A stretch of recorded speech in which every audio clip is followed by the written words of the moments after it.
זכותו הטבעית של העם היהודי להיות ככל עם ועם עומד ברשות עצמו במדינתו הריבונית. The 5th of Iyar 5708, 14th of May 1948, David Ben-Gurion proclaims the State of Israel. היישוב העברי והתנועה הציונית ביום סיום המנדט הבריטי על ארץ ישראל. The longest exile ever endured by a people was at an end. After almost 2,000 years of homelessness, the Jewish people came home.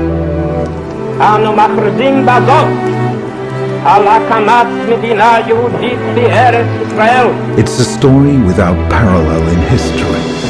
The story of the love of a people for a land, the love of Jews for Israel. There in ancient times our people was born, and there in modern times our people was reborn. Join me in a journey of music and words as we think of what Israel meant to more than 100 generations of our ancestors and what it means to us. I've chosen some music that moves me. I hope some of it speaks to you. Many of the words are in Ivrit, and you'll find their translation in the accompanying booklet. And though the songs are varied, as the Jewish people is varied, one message runs through them all. Judaism was born in the hope of a land, and Israel is the Jewish land of hope.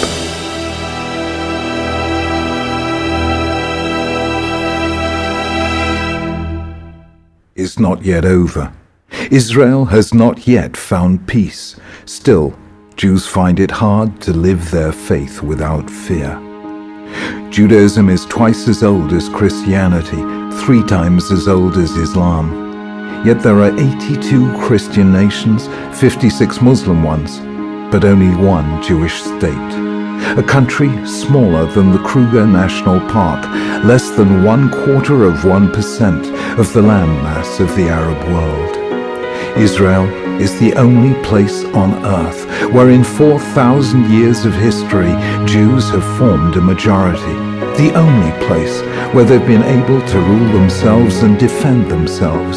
The only place where they've been able to do what almost every other people takes for granted, live as a nation shaping its own destiny and create a society according to its own values. Only in Israel can a Jew speak the Jewish language, see a Jewish landscape, live by the Jewish calendar, walk where our ancestors walked, and continue the story they began. Yet still, it has to fight for the right to be. So often, the conflict between Israel and the Palestinians is portrayed as a zero-sum game in which one side wins and the other loses. But it isn't so. From violence, both sides lose. From peace, both sides gain. What matters, therefore, is that we work for peace, a peace that will allow Israel and the Palestinians each to live in dignity and freedom without fear, a peace in which each makes space for the other, a peace in which the children of Abraham, Jews, Christians, and Muslims live together as brothers and sisters, part of the same extended family, a peace that heals the wounds of the past for the sake of generations not yet born. Oseh Shalom Bimromav. May he who makes peace in his high places help us make peace on earth.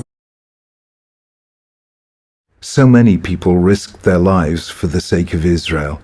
From those who made the hazardous journey in the Middle Ages to the pioneers of the new Yishuv.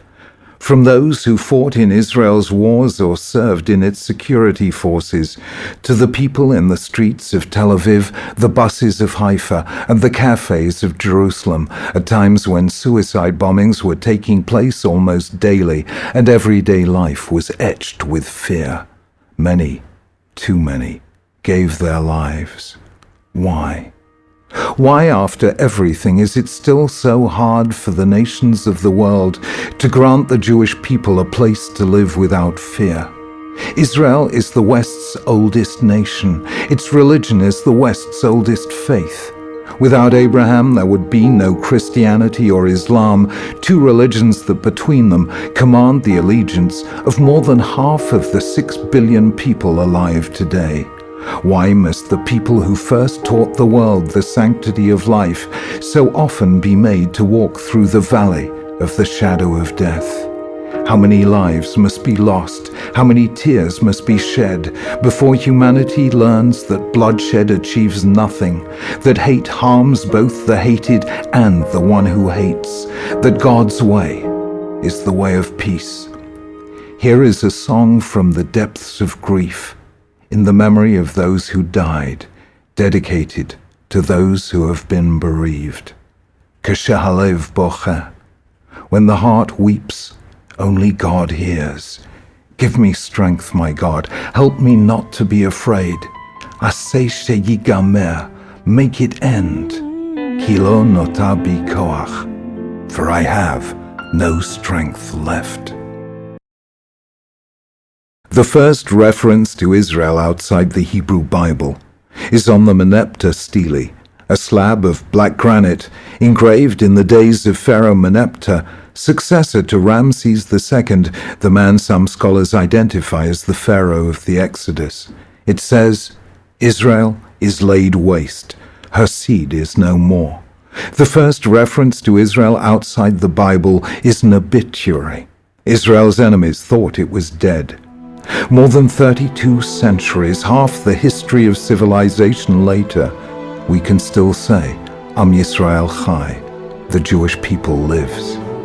Not only Jews, but people like Blaise Pascal, Jean-Jacques Rousseau and Leo Tolstoy saw in this survival something miraculous, as if an invisible hand had written out of the lives of Jews across the generations a story about human possibility, about a journey from slavery to freedom across a great wilderness of space and time to a land of promise and hope. How did a people survive for 20 centuries without a state, a home, a place where they could defend themselves? How did they sustain their identity when everywhere they were a minority? How did faith survive the massacres and pogroms when Jews called and heaven seemed silent? That's what astonished Pascal, Rousseau and Tolstoy before the 20th century. But today, the question is so much deeper. How could a people ravaged by the Holocaust survive that trauma and put their faith in life again? How could a nation that had not known independence or sovereignty for 2,000 years take it up again? How could they, with so little, build a land, a state, a society, a culture that has achieved so much? How, under constant threat of war and terror, surrounded by enemies pledged to their destruction, could they sustain a free and democratic society in a part of the world that had never known it? Create an economy with outstanding achievements in agriculture, science, medicine and technology? Produce a culture rich in art and music, poetry and prose? How, out of the most diverse population, could they shape an identity? How could they build not only great secular universities, but also thriving yeshivot, so that the words of Isaiah could come true in our time, that Ki mitzion tetzeh Torah udvar Hashem Yerushalayim, Torah will come forth from Zion, and the word of the Lord from Jerusalem. How, so soon after the nightmare, could they realize so many dreams? Somehow, in ways I don't fully understand, the Jewish people has been touched by a power greater than ourselves, that's led our ancestors and contemporaries time and again to defy the normal parameters of history. Somehow heaven and earth met in the Jewish heart, lifting people to do what otherwise seemed impossible. Descartes said, "I think, therefore I am." The Jewish axiom is different. Ani ma'amin, I believe, therefore I am.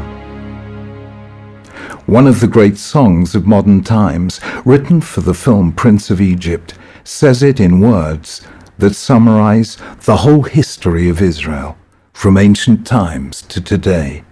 There can be miracles when you believe. It was the most haunting of all prophetic visions. The prophet Ezekiel saw a valley of dry bones, a heap of skeletons. God asked him, "Son of man, can these bones live?" Ezekiel replied, "God, you alone know."